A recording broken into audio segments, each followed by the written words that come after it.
শিউলি, আমদানি রপ্তানি কার্যক্রম কেমন চলছে জানাবেন, সেই সঙ্গে বন্দর কর্তৃপক্ষ এবং ব্যবসায়ীরা কি বলছেন?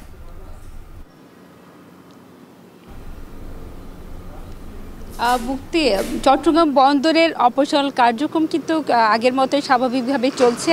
আজকে কিন্তু বৃষ্টিও নেই এবং যদিও আকাশ মেঘলা, তো পণ্য ওঠানামা স্বাভাবিকভাবে চললেও সড়ক পথে বা রেলপথে পণ্য পরিবহন এখনও পুরোপুরি স্বাভাবিক হয়নি, যেহেতু বন্যার পানি নেমে গেলেও সড়কের বিভিন্ন স্থানে ভাঙা এবং আগে থেকেই বিপুল পরিমাণ গাড়ি সড়কে থাকায় কিন্তু আগের মতো পরিবহন পাওয়া যাচ্ছে না। তাই পরিবহন সংকটেও কিন্তু ডেলিভারি কম হচ্ছে এবং ভাড়াও কিন্তু কয়েক গুণ বেড়ে গেছে। যেখানে ঢাকা থেকে চট্টগ্রামে আগে ভাড়া ছিল সর্বোচ্চ 20 থেকে 22,000 টাকা, সেখানে 30 থেকে 40,000 টাকা পর্যন্ত ভাড়া গুনতে হচ্ছে রফতানিকারকদের।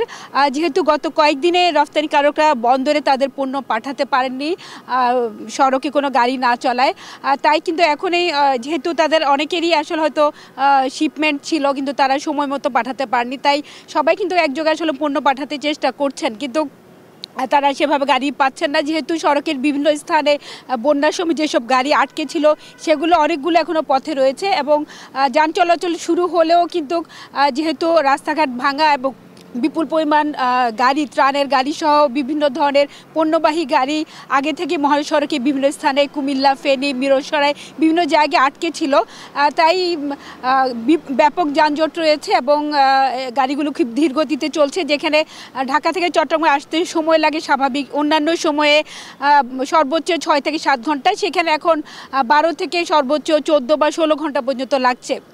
তো সব মিলিয়ে পরিস্থিতি স্বাভাবিক হতে আরও কয়েকদিন লাগবে বলে সড়ক পরিবহন মালিক কর্তৃপক্ষ বলছে।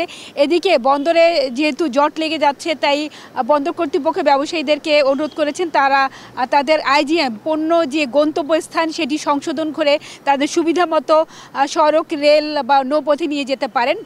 এক্ষেত্রে আজ থেকে রেলপথে পণ্য পরিবহন শুরু হচ্ছে এবং 12টা নাগাদ একটি ট্রেন যাবে বলে আমাদেরকে রেল কর্তৃপক্ষ জানিয়েছে।